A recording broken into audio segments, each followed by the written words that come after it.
Hey, what's going on, guys? So I wanted to make a video about damage effectiveness in Borderlands. I did this with Warframe, and I want to do it with Borderlands because I think that understanding damage effectiveness is important when you're building builds, because you'll know what damage types you should be building for and which ones you should not. So if you're not aware, when you inspect a weapon, you're able to see the value that the damage type has against health, shields, and armor. The effectiveness is rated between 1 to 3 stars. Now, I don't know about you guys, but for me, it's been like maybe 20 years since I used the star system. Probably like 3rd grade was the last time I used it. And I tried to call up my teacher, but I didn't have her number anymore, so unfortunately I had to test this all in-game instead. And for my testing, I used the Kings and Queens calls because they're legendary, so they're pretty consistent in terms of their damage and everything. And you're also able to get it in every element except for physical. So my results with testing this in true Vault Hunter mode, I didn't test normal because why are you playing normal? Yeah, that's kind of my opinion on that. But against Flesh, Incendiary is obviously the best at a 1.75 damage multiplier. Then Physical, Cryo, and Radiation are all a 1 times damage multiplier, so you'll get your full damage value on those. Shock and Corrosive are both 0.6. Now, most enemies in Borderlands 3 have at least 2 different health types, and it's usually Flesh and Armor. This means that building for both Flesh and Armor is ideal for quote-unquote endgame. And if you're trying to have a well-rounded build, you want to have a good weapon against both of these. So the best damage types against armor are Corrosive and Cryo, both at 1.75 damage multiplication. Now, Corrosive does have a damage over time tick, and I'll talk about that after I finish talking about the damage types. Everything else is weak against armor. Physical is a 0.8, which I think is the base damage reduction that armor gives enemies. So all your damage is being multiplied by 0.8, I guess, if you want to look at it like that. Other than, of course, Corrosive and Cryo, because they're positive multipliers. Shock, Incendiary, and Radiation are all a 0.5 multiplier on your damage. So none of these are really that good against armor. Now, since most enemies have health and armor as their effective health, I thought it would be a good idea to see which damage types are effective against both of these.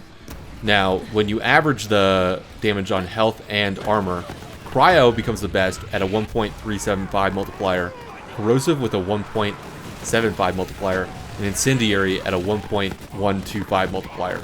Now, even though Cryo looks the best here, remember it's not useful against Anointed, so it kind of loses a lot of value there because you're unable to damage the most dangerous mob type.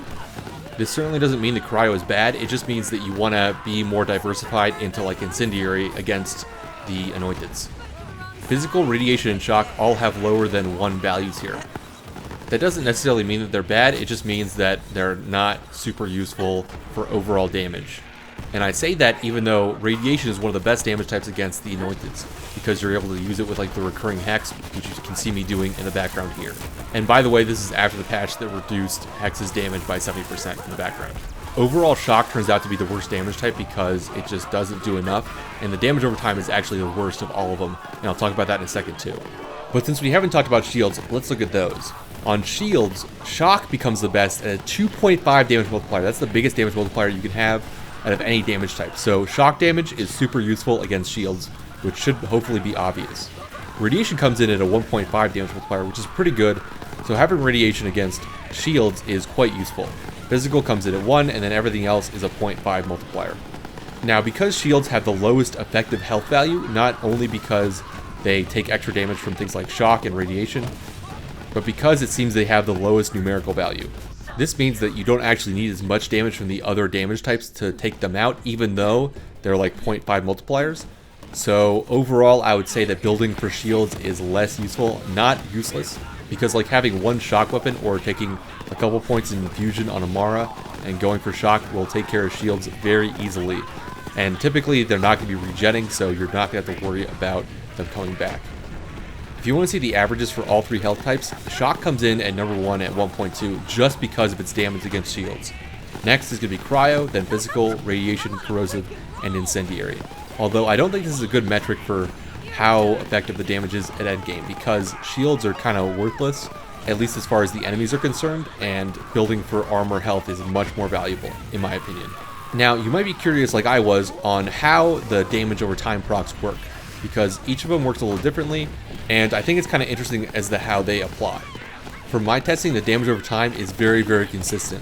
What it does is it takes your damage per second and divides it into 3 damage instances in that 1 second duration. So that means that if you have like a 600 damage value per second, then it divides it into 3 200 chunks over that 1 second. Each element has its own unique duration as well. So Incendiary has 15 procs over 5 seconds. Radiation has 24 procs over 8 seconds. Shock has 9 procs over 3 seconds. And Corrosive has 21 procs over 7 seconds. Now, Cryo is a little unique because it's just about freezing the enemy, and if you freeze an enemy, then it'll stay frozen for 5 seconds. But it can be slowed before that, and I'm not entirely sure how Cryo efficiency works in general. All of these procs also seem to take on the damage effectiveness of the main damage type against whatever health value you're damaging. So against armor, health, shield, all the damage multipliers I went over before are going to apply to the damage over times as well. The fact that Radiation and Corrosive have the longest proc duration means you'll get the most damage per shot out of them, although it'll depend on the base damage of the damage over time tick, and as well as like what health type you're damaging. And obviously I have not tested this against every single thing in the game, guys. This is just my basic testing. Obviously as the game gets older, I'm sure people will find interactions that I've missed here. And I've also not tested all the damage over times on every weapon, or with like Amara's skill and things like that, so there's probably more to be found. But I wanted to make this video and tell people my findings on what damage types were the most effective against the most number of health values, because I think it's important for how you want to design your character's build. Anyways guys, that's going to do it for me today. If you found this video helpful, please do leave a like and sub for future content. I'll see you all later. Hope you have a good one.